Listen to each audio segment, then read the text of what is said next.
Good afternoon, everybody. So, I apologize I didn't post last week. I've had sick kids and junk. Oh my gosh, this time of year just really sucks. Between the kids being sick and the cats, I barely got any sleep last night. I'm so exhausted right now. I literally just want to go back to bed. I feel like garbage because I did not get enough sleep. Um, we have kittens, and oh my gosh, they were acting like idiots last night and woke me up several times. And then, of course, the kids having to be up super early for school. Oh my gosh, I'm not doing this next year. I'm dead about to put them into homeschool next year because this is ridiculous. I'm exhausted. You know what I'm saying? I don't have to be to work till 4 or 5 hours after they have to get up. And so by the time I get home, I have maybe an hour and a half, 2 hours before I'm exhausted and ready to go to bed because I have to be up super stupid early. So, no, ma'am. Go on. Sorry. Cat's coming in here trying to mess with things, like always. Anyway, so 2 weeks ago, I read the first chapter of George Orwell's 1984. And we kind of were talking a little bit how, some of the little things that I wanted everybody to notice. Oh, my goodness, excuse me. Um, So, anyway, so he was starting to, he's kind of describing the life of the main character, Winston, and how things are in this, this utopia or this dystopia. I mean, not utopia, this dystopian society type thing. Um, I mean, that's really the only way you can describe it. He talks about the screens with the and the constant, it kind of reminds me of our TVs. I don't remember if I talked about that at all, but I don't know if everybody knows this, but those flat screen TVs have cameras in them, and you know what I'm saying, if you don't know where it's at, to block it, you know what I'm saying, you know what I'm saying. um I feel like I'm saying that a lot. Okay, because I'm sorry, I can't remember every single point. I got to start writing this stuff down. So I can't remember every single point that I wanted to reiterate about from last week, or not last week, from 2 weeks ago. Um, but I'm sure I'll remember some as we get going into it. But basically, it gets to the thing of he's having feelings of this isn't right. Something's, things aren't what they seem here, and something isn't. You know what I'm saying? Something's not right here. There's things going on that we're not seeing and that they're trying to hide from us.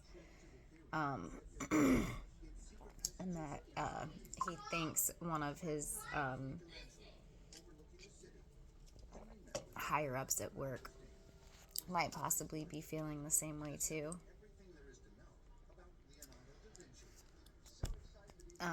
And so um, that's kind of where we left off, with him talking about how he was feeling these things. And I think he was writing a journal, even though he knew it might get him in trouble about his feelings. And like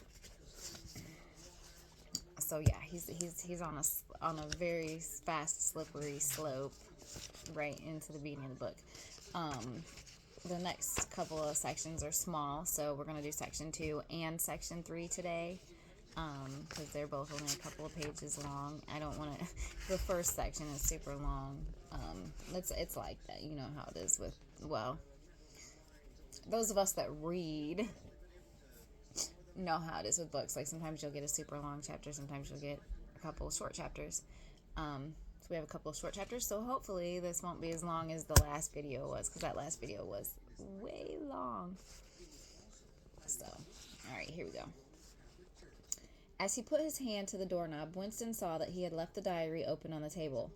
Down with Big Brother was written all over it, in letters almost big enough to be legible across the room. It was an inconceivably stupid thing to have done, but, he realized, even in his panic, he had not wanted to smudge the creamy paper by shutting the book while the ink was wet. He drew in his breath and opened the door. Instantly, a warm wave of relief flowed through him. A colorless, crushed-looking woman with wispy hair and a lined face was standing outside. "Oh, comrade," she began in a dreary, whining sort of voice. "I thought I heard you come in. Do you think you could come across and have a look at our kitchen sink? It's got blocked up and—" It was Miss Parsons, the wife of a neighbor on the same floor. Mrs. was a word somewhat discountenanced. Ooh, that's a big word.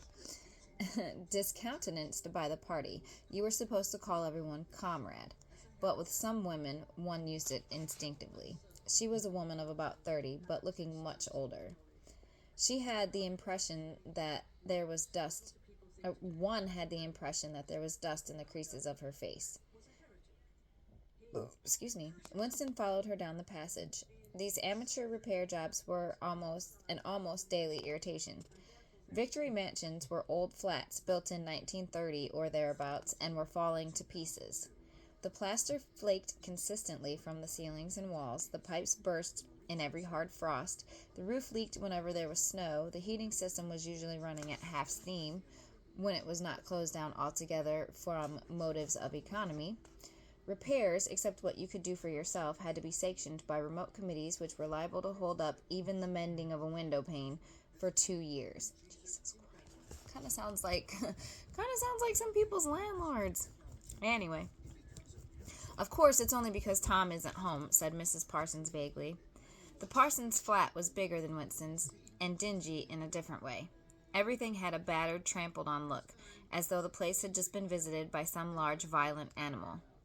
Games impedimenta, hockey sticks, boxing gloves, a burst football, a pair of sweaty shorts turned inside out, lay all over the floor. And on the table there was a litter of dirty dishes and a dog-eared exercise book. On the walls, full-size poster of Big Brother. There was the usual boiled cabbage smell. Yuck. I'm assuming their rations are probably pretty, yuck.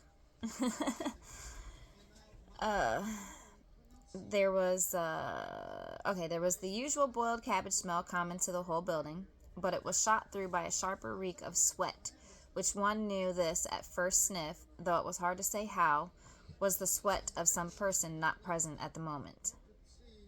Excuse me. In another room, someone with a comb and a piece of paper was trying to keep tune with the military music which was still issuing from the telescreen. "It's the children," said Miss Parsons, casting a half-apprehensive glance at the door. "They haven't been out today. And, of course," she had a habit of breaking off her sentences in the middle. The kitchen sink was full nearly to the brim with filthy greenish water which smelt worse than ever of cabbage. Winston knelt down and examined the angle joint of the pipe. He hated using his hands, and he hated bending down, which was always liable to start him coughing. Mrs. Parsons looked on helplessly. "Of course, if Tom was home, he'd put it right in a moment," she said. "He loves anything like that. He's ever so good with his hands, Tom is." Parsons was Winston's fellow employee at the Ministry of Truth. He was a fattish but active man of paralyzing stupidity, a mass of imbecile enthusiasms, one of those completely unquestioning, devoted drudges on whom more even than on the thought police the stability of the party depended. At 35, he had been unwillingly evicted from the Youth League, and before graduating into the Youth League, he had managed to stay on in the spies for a year beyond the statutory age. At the ministry, he was employed in some subordinate post for which intelligence was not required, but on the other hand, he was a leading figure on the sports committee and all other committees engaged in organizing community hikes, spontaneous demonstrations, saving campaigns, and voluntary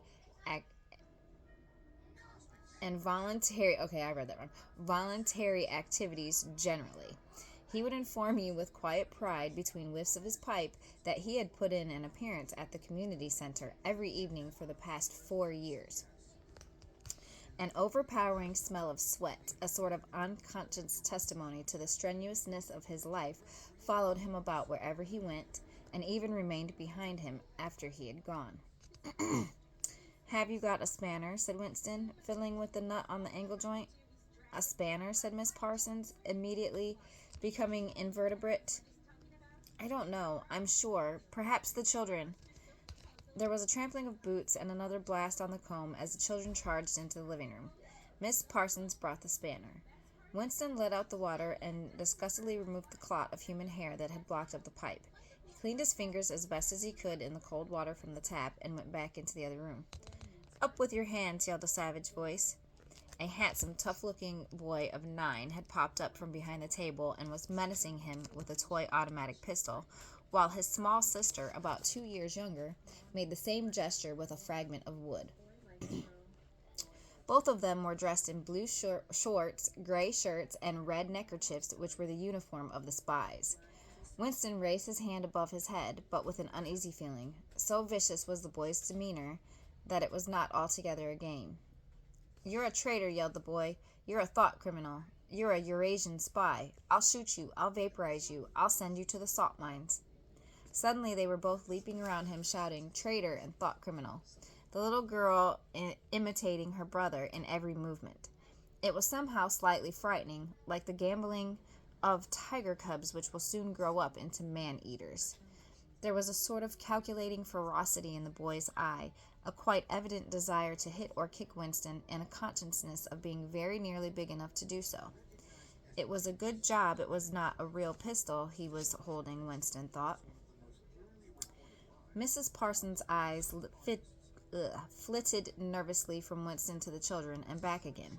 In the better light of the living room, he noticed with interest that there actually was dust in the creases of her face. They do get so noisy, she said.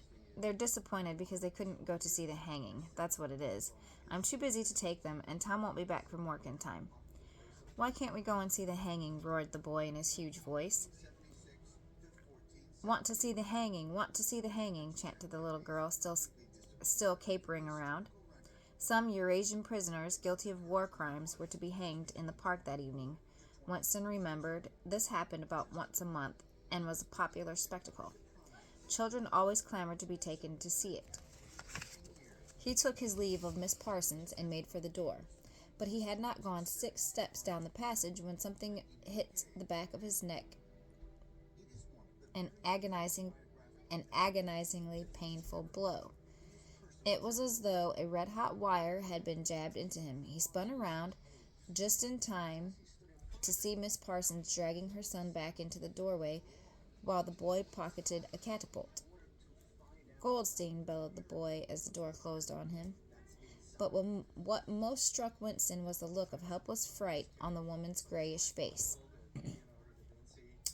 Back in the flat, he stepped quickly past the telescreen and sat down at the table again, still rubbing his neck. The music from the telescreen had stopped. Instead, a clipped military voice was reading out, with a sort of brutal relish, a description of the armaments of the new floating fortress which had just been anchored between Iceland and the Faroe Islands. With those children, he thought, that wretched woman must lead a life of terror. Another year, 2 years, and they would be watching her night and day for symptoms of unorthodoxy. Nearly all children nowadays were horrible.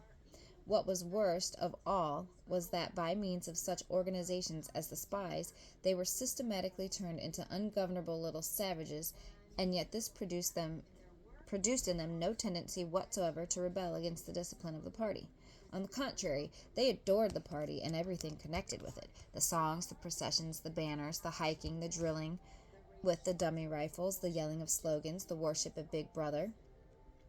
It was all a sort of glorious game to them.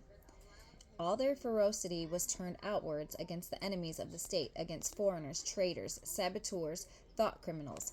It was almost normal for people over 30 to be frightened of their own children, and with good reason, for hardly a week passed in which the Times did not carry a paragraph describing how some eavesdropping little sneak, child hero, was the phrase generally used, has overheard some compromising remark and denounced his parents to the thought police. The sting of the catapult bullet had worn off. He picked up his pen half-heartedly. Oh, I should have paused there. More of a pause. Anyway, wondering whether he could find something more to write in his diary. Suddenly, he began thinking of O'Brien again. Years ago. How long was it? 7 years it must be. He had dreamed that he was walking through a pitch-dark room, and someone, sitting to one side of him, had said as he passed, "We shall meet in the place where there is no darkness." It was said very quietly, almost casually, a statement, not a command. He had walked on without pausing. What was curious was that at the time, in the dream, the words had not made much impression on him. It was only later, and by degrees, that they had seemed to take on significance. He could not now remember whether it was before or after having the dream that he had seen O'Brien for the first time, nor could he remember when he had first identified the voice as O'Brien's, but at any rate, the identification existed. It was O'Brien who had spoken to him out of the dark. Winston had never been able to feel sure. Even after this morning's flash of the eyes, it was still impossible to be sure whether O'Brien was a friend or an enemy. Nor did it even seem to matter greatly. There was a link of understanding between them more important than affection or partisanship. I hate when I do that to myself. I get reading so fast that I trip up on words that I know.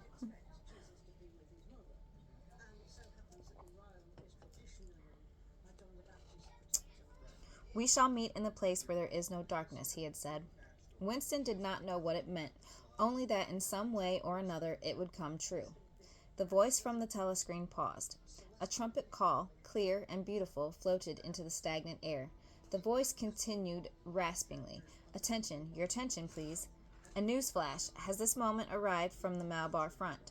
Our forces in South India have won a glorious victory. I am authorized to say that the action we are now reporting may well bring the war within measurable distance of its end. Here is the news flash." Bad news coming, thought Winston, and sure enough, following on a gory description of the annihilation of a Eurasian army with stupendous figures of killed prisoners, came the announcement that, as from next week, the chocolate ration would be reduced from 30 grams to 20. Winston belched again. The grin was wearing off, leaving a deflated feeling. The telescreen, perhaps to celebrate the victory, perhaps to drown the memory of the lost chocolate, crashed into Oceana, 'tis for thee. You were supposed to stand at attention. However, in his present position, he was invisible. Oceana, 'tis for thee gave way to lighter music. Winston walked over to the window, keeping his back to the telescreen. The day was still cold and clear. Somewhere far away, a rocket bomb exploded with dull, reverberating roar. About 20 or 30 of them a week were falling on London at present. Down in the street, the wind flapped the torn poster to and fro, and the word Ingsoc fully appeared and vanished. Ingsoc. The sacred principles of Ingsoc. Newspeak, doublethink, the mutability of the past. He felt as though he were wandering in the forests of the sea bottom, lost in a monstrous world where he himself was the monster. He was alone. The past was dead, the future was unimaginable. What certainty had he that a single human creature now living was on his side? And what way of knowing that the dominion of the party would not endure forever? Like an answer, the 3 slogans on the white face of the Ministry of Truth came back at him. War is peace. Freedom is slavery. Ignorance is strength. He took a 25-cent piece out of his pocket. There, too, in tiny, clear lettering, the same slogans were inscribed, and on the other face of the coin, the head of Big Brother. Even from the coin, the eyes pursued you. On coins, on stamps, on the covers of books, on banners, on posters, and on the wrapping of a cigarette packet. Everywhere. Always the eyes watching you and the voice enveloping you. Asleep or awake, working or eating, indoors or outdoors, in the bath or in bed, no escape. Nothing was your own except the few cubic centimeters inside your skull. The sun had shifted round, and the myriad windows of the Ministry of Truth, with the light no longer shining on them, looked grim as the loopholes of a fortress. His heart quailed before the enormous pyramidal shape. It was too strong. It could not be stormed. 1,000 rocket bombs would not batter it down. He wondered again for whom he was writing the diary. For the future? For the past? For an age that might be imaginary? and in front of him there lay not death, but annihilation. The diary would be reduced to ashes and himself to vapor. Only the thought police would read what he had written before they wiped it out of existence and out of memory. How could you make appeal to the future when not a trace of you, not even an anonymous word scribbled on a piece of paper, could physically survive? The telescreen struck 14. He must leave in 10 minutes. He had to be back at work by 14:30. Curiously, the chiming of the hour seemed to have put a new heart into him. He was a lonely ghost uttering a truth that nobody would ever hear. But so long as he uttered it in some obscure way, the continuity was not broken. It was not by making yourself heard, but by staying sane that you carried on the human heritage. He went back to the table, dipped his pen, and wrote, "To the future or to the past, to a time when thought is free, when men are different from one another and do not live alone, to a time when truth exists and what is done cannot be undone. From the age of uniformity, from the age of solitude, from the age of Big Brother, from the age of doublethink, greetings." He was already dead, he reflected. It seemed to him that it was only now, when he had begun to be able to formulate his thoughts, that he had taken the decisive step. The consequences of every act are indeed in the act itself. He wrote, "Thought crime does not entail death. Thought crime is death." Now that he had recognized himself as a dead man, it became important to stay alive as long as possible. 2 fingers of his right hand were ink-stained. It was exactly the kind of detail that might betray you. Some nosing zealot in the ministry, a woman probably, someone like the little sandy-haired woman or the dark-haired girl from the fiction department, might start wondering why he had been writing during the lunch interval, why he had used an old-fashioned pen, what he had been writing, and then drop a hint in the appropriate quarter. He went to the bathroom and carefully scrubbed the ink away with gritty dark brown soap, which rasped your skin like sandpaper and was therefore well adapted for this purpose. He put the diary away in the drawer. It was quite useless to think of hiding it, but he could at least make sure whether or not its existence had been discovered. A hair laid across the page ends was too obvious. With the tip of his finger, he picked up an identifiable grain of whitish dust and deposited it on the corner of the cover, where it was bound to be shaken off if the book was moved. Okay, so that's the end of the second chapter of the first section there. So, what points was it? There was a couple of things I had kind of paused on, like, so, yeah, he's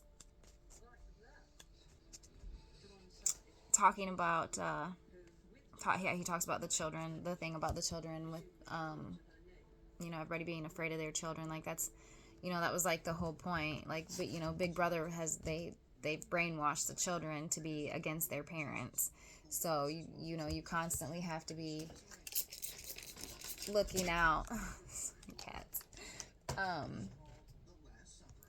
what you say, what you do, even around your children, like, you can't, it's pretty suffocating, I'm sure, to not even be able to, do anything really around your children, and then, again, they're always, always, always pushing the slogan. The slogan's everywhere. War is peace, freedom is slavery, ignorance is strength. That's really messy. I kind of wonder, like, what kind of education, like, these kids are even getting, like, that they're, why are they home in the middle of the day in April, like, I don't know, like, are they just getting the education they're getting out of the thing? I don't remember if it talks about that or not, honestly, because, like I said, it's been a very long time since I've read this book last, but I'm going to pause the video for 1 second, and I need to use the restroom real quick. Hopefully this doesn't time out completely and I can come back and finish it and not have to do 2 separate videos here. Okay, so on to section 3. Oh yes, this is okay. It starts getting a little bit juicy here. I like this. This is a good section here. Okay, or chapter. I mean, Winston was dreaming of his mother. He must, he thought, have been 10 or 11 years old when his mother had disappeared. She was a tall, statuesque, rather silent woman with slow movements and magnificent fair hair. His father he remembered more vaguely as dark and thin, dressed always in neat dark clothes. Winston remembered especially the very thin soles of his father's shoes and wearing spectacles. The two of them must evidently have been swallowed up in one of the first great purges of the 50s. At that moment his mother was sitting in some place deep down beneath him, with his young sister in her arms. He did not remember his sister at all, except as a tiny, feeble baby, always silent with large, watchful eyes. Both of them were looking up at him. They were down in some subterranean place, the bottom of a well, for instance, or a very deep grave. But it was a place which, already far below him, was itself moving downwards. They were in the saloon of a sinking ship, looking up at him through the darkening water. There was still air in the saloon. They could still see him, and he them, but all the while they were sinking down, down into the green waters, which in another moment must hide them from sight forever. He was out in the light and air while they were being sucked down to death, and they were down there because he was up here. He knew it, and they knew it, and he could see the knowledge in their faces. There was no reproach either in their faces or their hearts, only the knowledge that they must die in order that he might remain alive, and that this was part of the unavoidable order of things.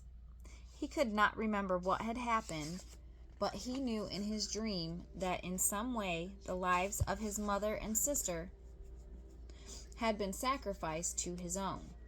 It was one of those dreams which, while retaining the characteristic dream scenery, are a continuation of one's intellectual life, and in which one becomes aware of facts and ideas which still seem new and valuable after one is awake. The thing that now suddenly struck Winston was that his mother's death, nearly 30 years ago, had been tragic and sorrowful in a way that was no longer possible. Tragedy, he perceived, belonged to the ancient time, to a time where there was still privacy, love, and friendship, and when members of a family stood by one another without needing to know the reason. His mother's memory tore at his heart because she had died loving him when he was too young and selfish to love her in return, and because somehow, he did not remember how, she had sacrificed herself to a conception of loyalty that was private and unalterable. Such things, he saw, could not happen today.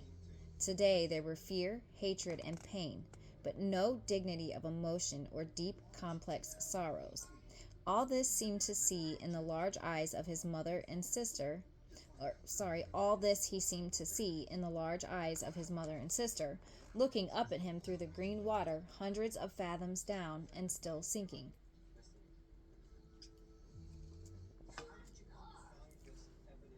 Suddenly, he was standing on short, springy turf on a summer evening when the slanting rays of the sun gilded the ground. The landscape that he was looking at recurred so often in his dreams that he was never fully certain whether or not he had seen it in the real world. In his waking thoughts he called it the Golden Country. It was an old, rabbit-bitten pasture with a foot track wandering across it and a mole-hole here and there. In the ragged hedge on the opposite side of the field, the boughs of the elm tree were swaying very faintly in the breeze, their leaves just stirring in dense masses like women's hair. Somewhere near at hand, though, out of sight, there was a clear, slow-moving stream where the dace were swimming in the pools under the willow trees.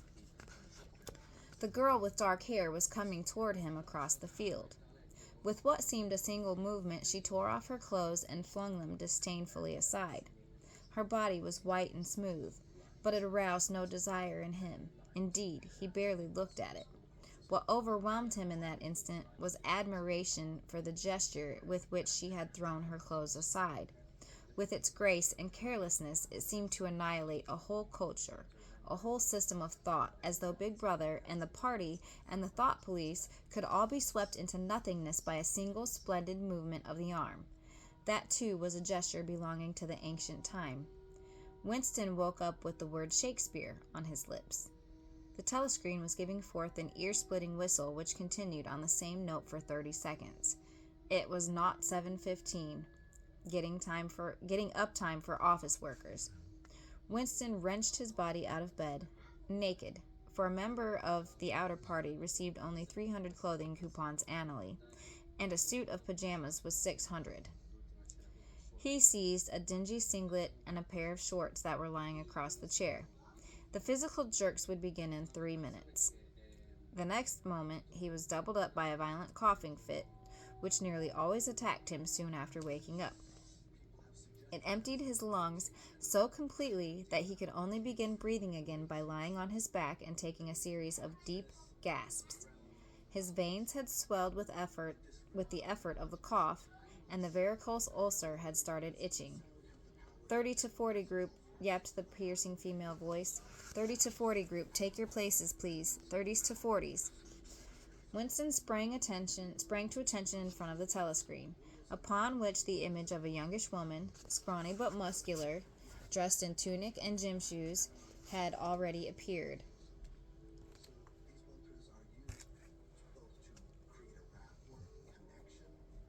Arms bending and stretching, she rapped out. Take your time. By me. 1, 2, 3, 4. 1, 2, 3, 4. Come on, comrades. Put a bit of life into it. 1, 2, 3, 4. 1, 2, 3, 4. The pain of the coughing fit had not quite driven out of Winston's mind the impression made by his dream, and the rhythmic movements of the exercise restored it somewhat. As he mechanically shot his arms back and forth, wearing on his face the look of grim enjoyment which was considered proper during the physical jerks, he was struggling to think his way backward into the dim period of his early childhood. It was extraordinarily difficult. Beyond the late 50s, everything faded, when there were no external records that you could refer to. Even the outline of your own life lost its sharpness. You remembered huge events, which had quite probably not happened. You remembered the details of incidents without being able to recapture their atmosphere, and there were long blank periods to which you could assign nothing. Everything had been different then. Even the names of countries and their shapes on the map had been different. Airstrip 1, for instance, had not been so called in those days. It had been called England or Britain, though London, he felt certain, had always been called London. Winston could not remember a time when his country had not been at war, but it was evident that there had been a fairly long interval of peace during his childhood, because one of his early memories was of an air raid which appeared to take everyone by surprise. Perhaps it was the time when the atomic bomb had fallen on Colchester. He did not remember the raid itself, but he did remember his father's hand clutching his own as they hurried down, down, down into some deep place in the earth, around and around a spiral staircase which rang under his feet and which finally so wearied his legs that he began whimpering and they had to stop and rest. His mother, in her slow, dreamy way, was following a long way behind them. She was carrying his baby sister, or perhaps it was only a bundle of blankets that she was carrying. He was not certain whether his sister had been born then. Finally, they had merged into a noisy, crowded place, which he had realized to be a tube station. There were people sitting all over the stone-flagged floor, and other people, packed tightly together, were sitting on metal bunks, one above the other. Winston and his mother and father found themselves a place on the floor, and near them an old man and an old woman were sitting side by side on a bunk. The old man had on a decent dark suit and a black cloth cap pushed back from very white hair. His face was scarlet, and his eyes were blue and full of tears. He reeked of gin. It seemed to breathe out of his skin in place of sweat, and one could have fancied that the tears welling from his eyes were pure gin. But though slightly drunk, he was also suffering under some grief that was genuine and unbearable. In his childish way, Winston grasped that some terrible thing, something that was beyond forgiveness and could never be remedied had just happened. It also seemed to him that he knew what it was. Someone whom the old man loved, a little granddaughter perhaps, had been killed. Every few minutes the old man kept repeating, "We didn't ought to have trusted 'em. I said so, Ma, didn't I? That's what came of trusting 'em. I said so all along. We didn't ought to have trusted the buggers."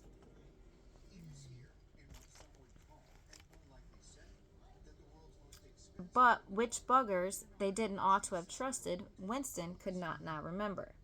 Since about that time, war had been literally continuous, though strictly speaking it had not always been the same war.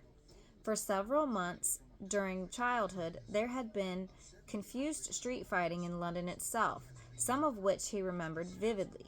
But to trace out the history of the whole period, to say who was fighting whom at any given moment, would have been utterly impossible, since no written record and no spoken word ever made any mention of any other alignment than the existing one. At this moment, for example, in 1984, if it was 1984, Oceania was at war with Eurasia and in alliance with East Asia. In no public or private utterance was it ever admitted that the three powers had at any time been grouped along different lines. Actually, as Winston well knew, it was only 4 years since Oceania had been at war with East Asia and in alliance with Eurasia. But that was merely a piece of furtive knowledge which he happened to possess because his memory was not satisfactorily under control. Officially, the change of partners had never happened. Oceania was at war with Eurasia, therefore Oceania had always been at war with Eurasia. The enemy of the moment always represented absolute evil, and it followed that any past or future agreement with him was impossible. The frightening thing, he reflected for the 10,000th time as he forced his shoulders painfully backward with hands on hips, that they were gyrating their bodies from the waist, an exercise that was supposed to be good for the back muscles. The frightening thing was that it might all be true. If the party could thrust its hand into the past and say, if this or that event never happened, that surely was more terrifying than mere torture and death.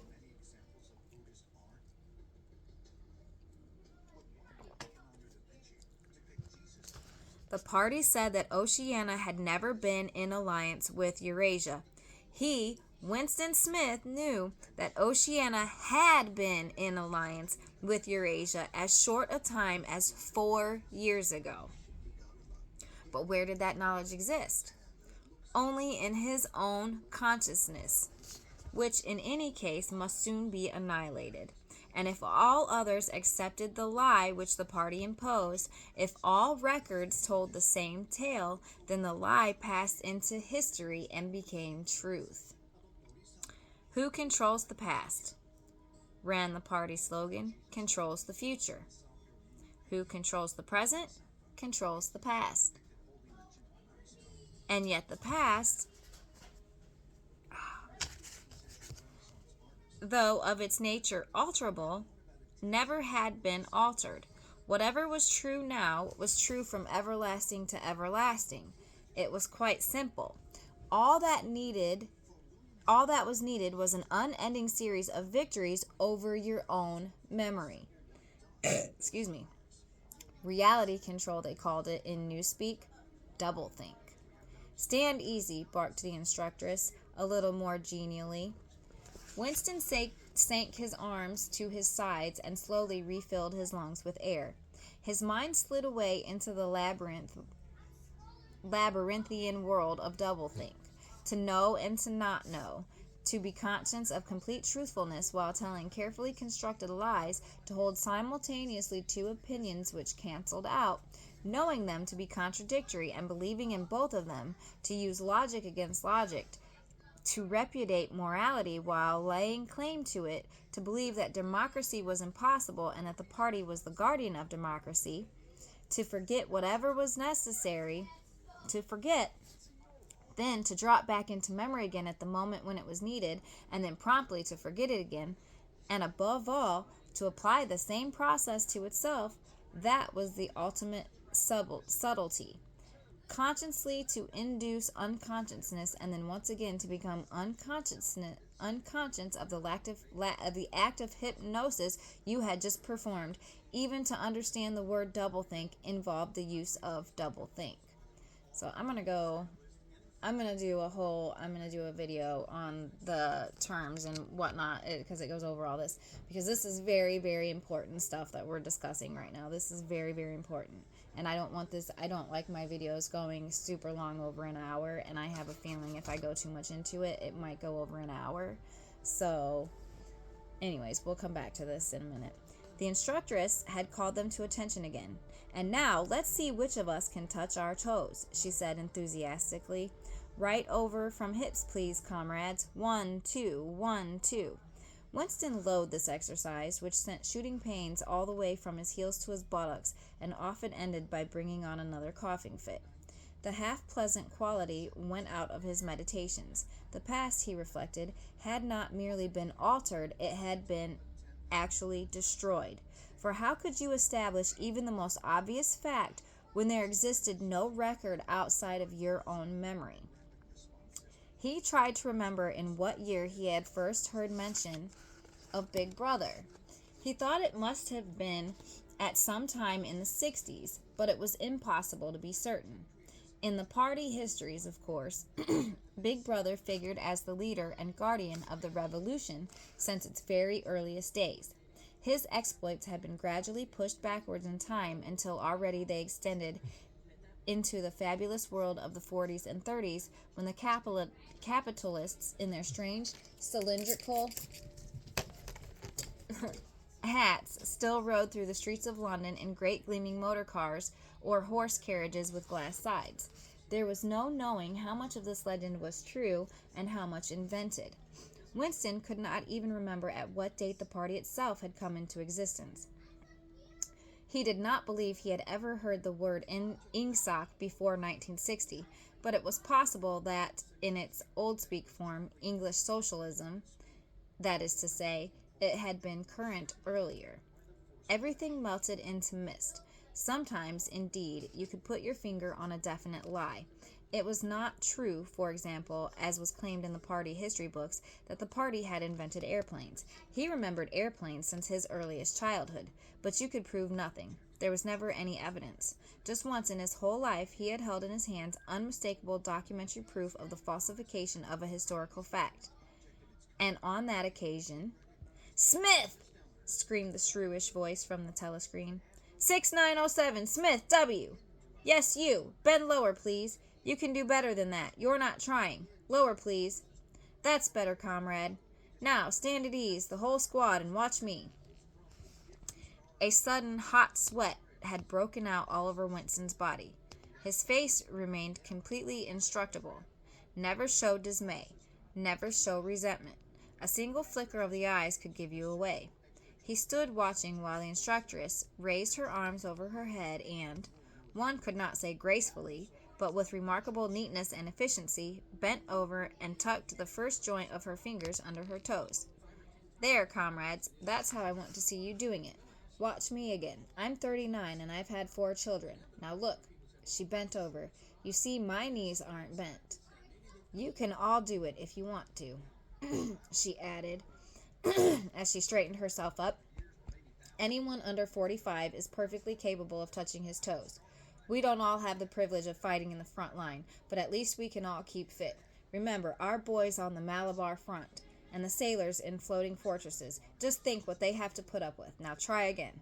That's better, comrade. That's much better," she added encouragingly, as Winston, with a violent lunge, succeeded in touching his toes with knees unbent for the first time in several years.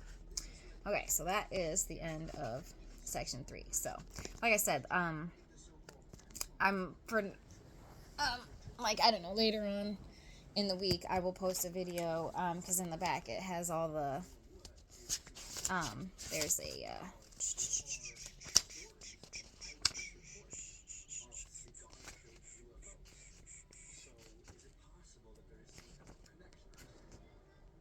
yeah, the principles of newspeak. We need to go over that before we get too much farther, into the book. Let's see.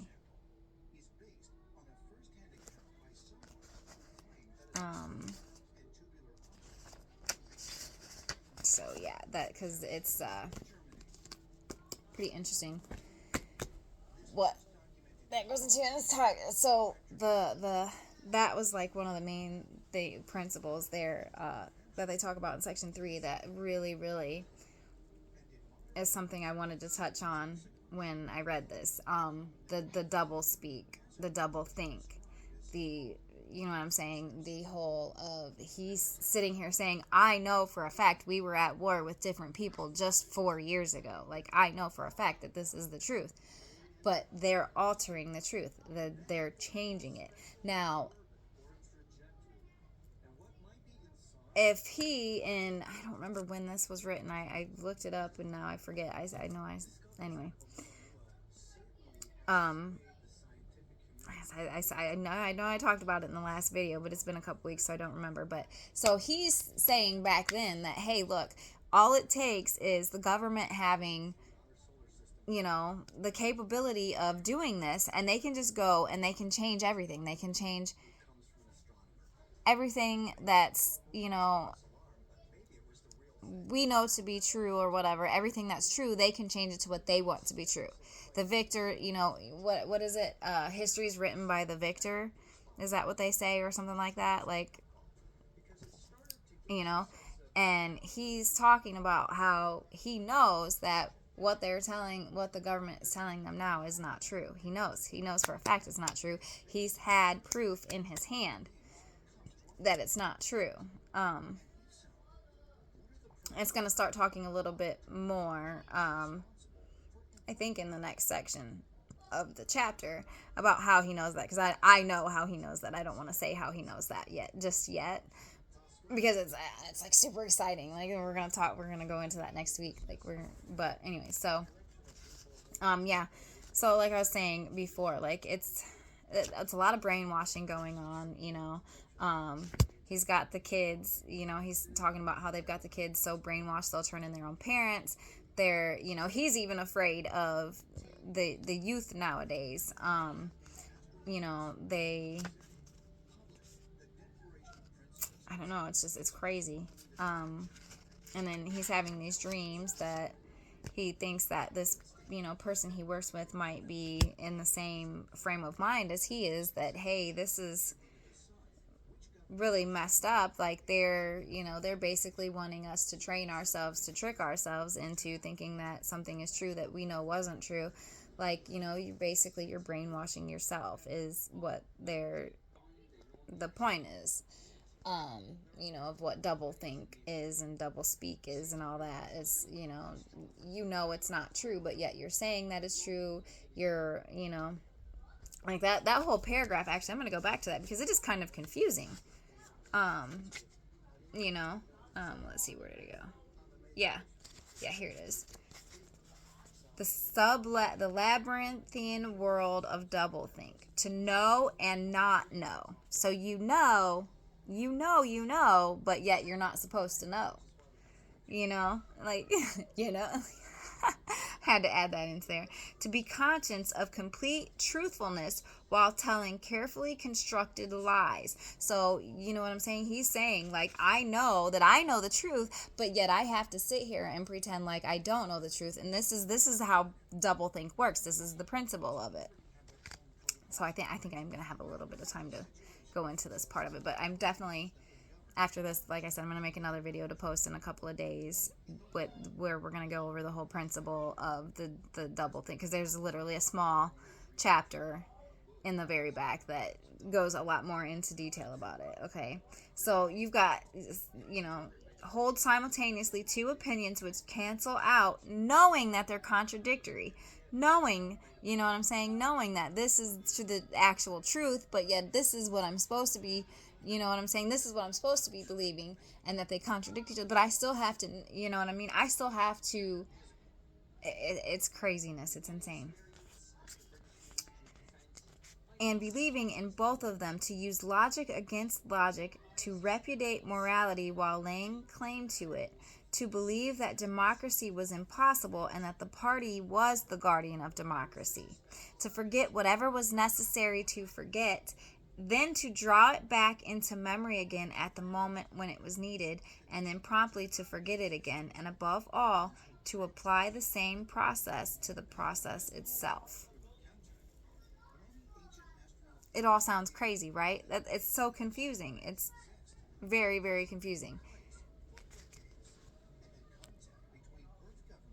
So that's why I said I'm going to read that little section in the back and go a bit more into it before we go getting into the next chapter, because like I said, the next chapter is it's going to get a lot more into detail about what he knows, what's going on, because after this it quickly begins to spiral after this point, and in a good way but in a bad way, and it's just like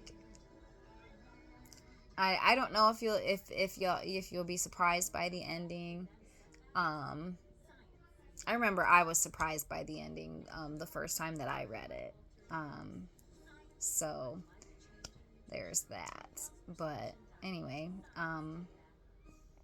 so trying to that was basically it that I can think of right now. Like I said, I've really got to start writing down the things that I want to go over from the previous chapters before I do the next one for the week, and then yeah, the next one.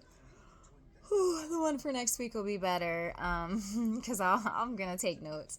Um, but anyway, so yeah, like if there's anything that like you guys can think of, any points that you caught on that maybe I didn't, as I was reading and going through it, like let me know. Um, because like right now I can't think of anything in those two short sections, or those two short chapters, whatever they're called. I don't even know, whatever. But anyways, that I wanted to talk about. It's just mostly the whole, like that whole the double think and the double speak, um, is very, very important to the story. Those two concepts are super, super, super important. So that's why I think it's important that I double back and I go over that chapter, because I feel like that chapter should be in the front of the book. Like they should do like a prologue kind of thing and then have like that there so that people understand the principle of what. But at the same time, I don't know, because you know what I'm saying? Like it also kind of maybe might give away a little bit of spoilers at the same time. So anyway, I hope everybody has a good week, and please comment any thoughts, any, like I said, anything you caught on to that I didn't bring up, or maybe I didn't catch on to, and let's discuss.